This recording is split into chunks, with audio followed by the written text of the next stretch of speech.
喂，你係咪以為咧我而家喺網紅餐廳啊？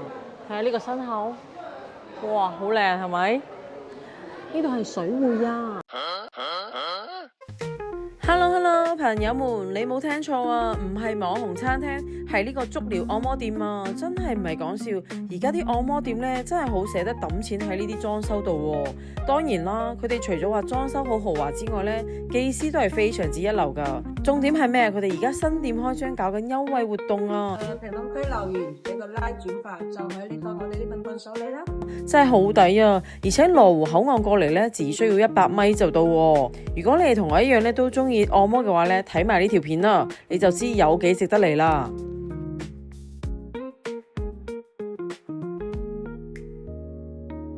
可以見到呢度咧個環境啦，嗱係嗰種輕奢風嘅，然之後咧加入咗一啲咧大自然嘅元素喺入面。另外呢一邊咧就係嗰啲霧啊飄晒出嚟咧，就係用咗啲乾冰啊，係嗰塊咧就係成塊都係乾冰整出嚟嘅，仙氣飄飄啊！跟住咧呢度咧仲有獨立嘅呢一個吸煙區嘅喎。咁我哋平時咧其實最介意就係啲人咧周圍食煙啦，食到成身都係味，係咪？咁呢度獨立嘅話咧就唔需要擔心啲煙味傳出嚟啦。好，我哋繼續行嚟呢邊。嗱，佢哋牆面咧就係呢啲黑色為主題嘅。成間嘅 feel 咧就好高級啦。呢邊係女賓部，陣間可以去睇下，都好大喎。暖色嘅燈光咧照出嚟咧，成個人咧就好放鬆啦。仲有淡淡嘅呢個香味啊，令人好舒服啊。佢每一間房間前面咧都係呢個燈照嘅 feel 喎，好正啊！即係佢呢個設計咧都係用咗唔少嘅時間同心思㗎。哇！呢個房間好靚喎，我要研究一下佢點好。錯啦，再來。都係好精緻啊，而且咧佢每個床咧仲有2支花喎，好浪漫啊！仲係鮮花嚟嘅添啊！好，唔好意思，係假花，哈哈哈。你哋套嘅咧都係呢啲一次性嘅，好乾淨衛生啦。床咧都係嗰種暖粒粒嘅。但係又唔會話好鬼暖嗰種，真係會好舒服啦。仲有呢度可以坐喺度咧，咁佢有嗰啲甜品啊或者咩嘅話，你都可以坐喺度休息。諗得好周到，即係唔會好似咧有啲地方好細，一啲獨立嘅空間都冇，即係真係就一個床就冇啦。呢度就好大。你睇啲房間你都見到㗎啦。嗰一排燈佢都係房間嚟。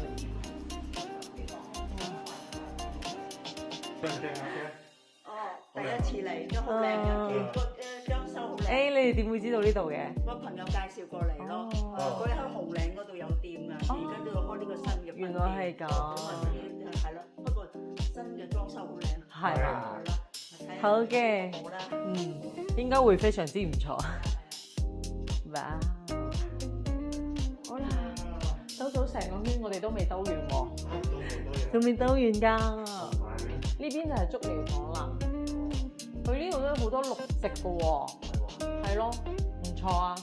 嗱，你即係空間雖然話寸金寸土，但係都需要好多綠植咁樣，令到人哋睇起身都會舒服好多㗎嘛，身心舒服。等先，我開下燈光。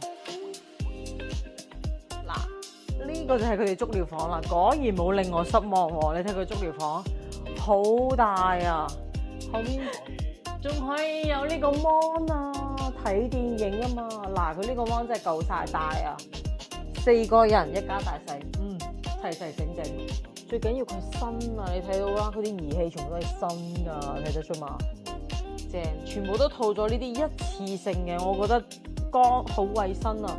我比較在乎嘅咧就係呢度嘅衞生問題啦，你睇全部鋪晒嘅都係一次性嘅，呢個衞生問題完全冇埋，可以開始準備按摩啦，好期待。環境雖然都係好重要，但係技師嘅手法係非常非常重要嘅。一於等我按完摩話俾你哋聽，好唔好？OK 啦，呢邊就係嗰啲飲料嘅，嗰邊係吧台可以點嘢揀餐，呢邊咧就係飲料。參觀完佢哋嘅環境咧，我就開始按摩啦。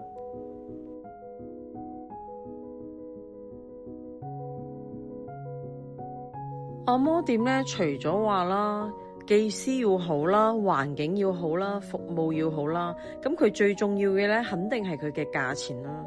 啱好咧，佢哋而家嘅新店開張啦，就搞緊好多嘅優惠活動嘅。咁例如佢而家大眾點評咧都有呢啲優惠活動嘅。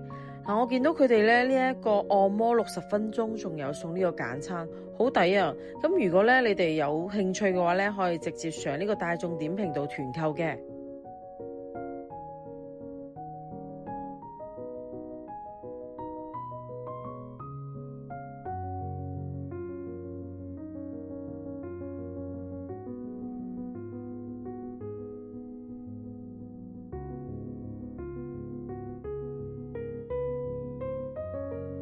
真係唔係講笑啊！我已經按到瞓着咗啦，太舒服啦。咁咧，攝影師咧佢就係去咗按腳嘅。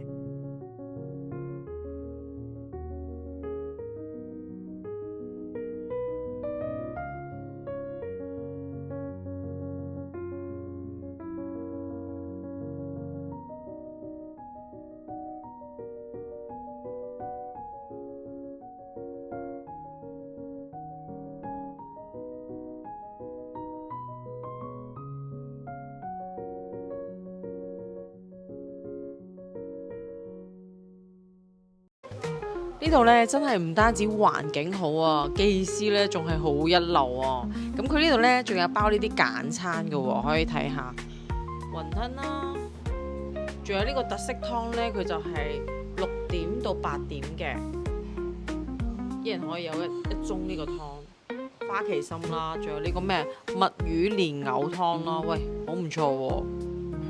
特色湯，哇咁好嘅，花旗參烏雞，哇，好好喎，係咪啊？料好足喎，哇，好濃，好濃啊，係咪啊？我仲好想試佢嗰個咩墨魚蓮藕湯啊！蓮藕湯咧就留翻下次啦。咁咧我仲點咗佢哋嘅雲吞麵。嗱，佢哋呢度嘅雲吞麵咧都唔輸過外面噶，再加佢呢個辣椒醬仲正啊！咧，今期咧魚就分享到呢度啦，下次見啦，拜拜。